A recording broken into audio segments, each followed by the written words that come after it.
Ilang mga motorsiklo din ang napupuna madalas dahil sa disenyo at forma, o kaya naman sa sukat ng buong body nito.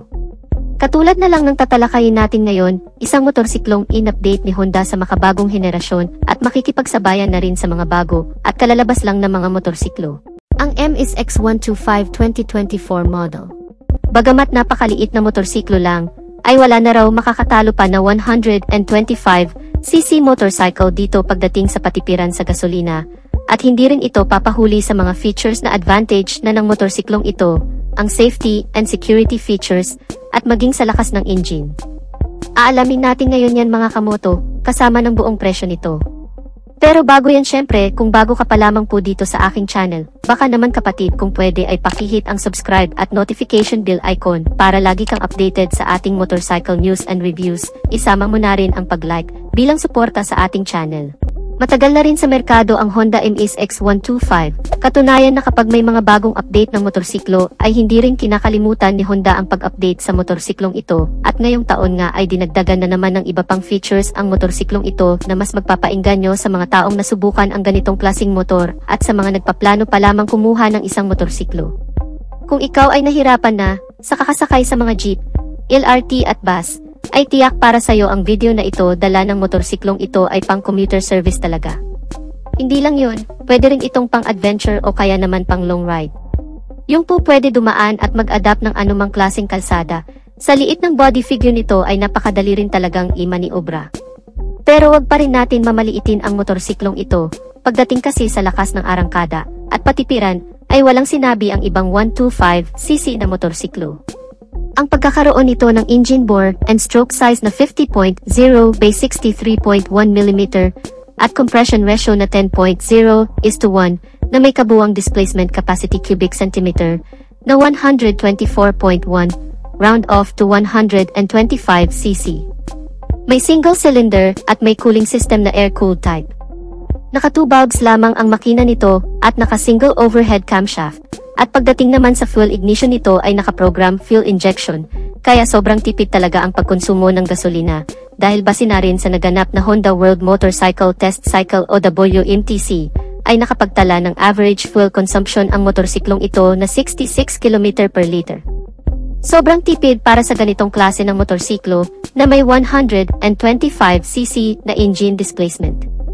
At hindi lamang yon kamoto, bagamat napakaliit lamang tingnan ang motorsiklong ito, naglalaman naman ito ng kabuuang fuel tank capacity na 6 liters. So ibig sabihin ay mahaba-haba o malayo-layo rin talaga ang mararating mo, gamit ang motorsiklong ito, napakatipid din sa gasolina. Maangas din ang format design, na kung mapapansin natin ang upper portion nito ay kamukha ng Honda CBR. Ang headlight nito ay may maangas din na disenyo, naka-projector LED na ito, na hindi lamang sa pagiging selyado ng karakter nito, bagkus ang pagiging visibility rin nito sa mga madidilim na kalsada o lugar. Ganon din sa napakagandang disenyo ng brake light nito na napaka-visible din naman at naka-full LED na rin ang bagong update nito. Sa iba pang features nito, sa instrument cluster ay naka-LCD type na ito, with digital dash and speedometer, with twin trip meters, fuel indicator, at ang clock na napakahalaga rin na mayroon ang motorsiklo. At ang isa pa sa kakaiba sa motorsiklong ito, ang very cool feature nito, na very easy to remove ang fairing sa body tank nito, na kung may maidadagdag kang mga disenyo o papipinturahan mo ng bago, dahil madali lang natatanggal ang mga fairing sa body tank ng motorsiklong ito, dahil nakalabas lamang ang mga bolt o flaps nito sa kanyang fairings. Para naman sa security features nito, mas advantage ang motorsiklong ito sa ibang 125cc, na kung saan wala pang ganitong features na ABS sensor. Equipped na ang motorsiklong ito na Honda MSX125 ng safety features na ABS sensor o anti-lock braking system. Ito ang sistema na kung saan ay maiwasan ang pag-skid o pagkadulas ng gulong kung maipepreno natin ng biglaan ang motorsiklong ito sa napakabilis na takbo nito. Para naman sa chassis and suspension, ang front suspension nito ay ginamitan ng 31mm size na upside-down telescopic fork, habang ang rear suspension naman nito ay naka-center monoshock absorber at naka-square type swing arm, at medyo maganda din talaga ang bouncing ng motorsiklong ito, dahil kung mapapansin nyo naman ay idinadaan pa nga ito sa mga mabubunlok na lugar.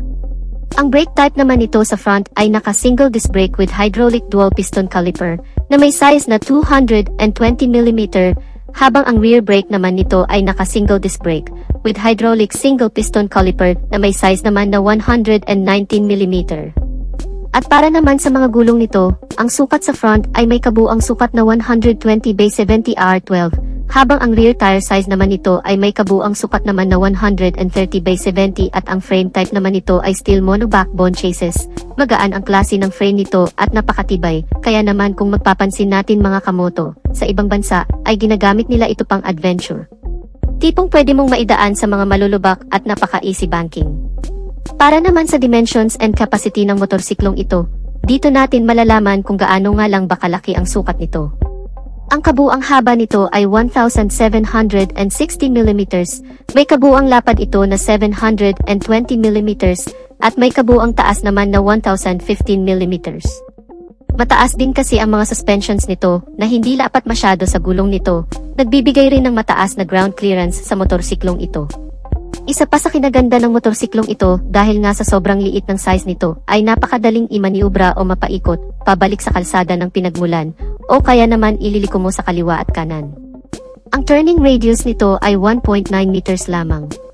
At para naman sa seat height ng motorsiklong ito ay umaabot lang naman sa 721mm, so napakababa ng seating height nito na siguradong compatible karamihan sa mga size nating mga Pilipino. At para naman sa kabuuang bigat nito ay tumitimbang lamang ng 103 kilograms. Meron naman itong engine oil capacity na hanggang sa 1.1 liters. Habang ang fuel tank capacity naman nito ay 6 liters.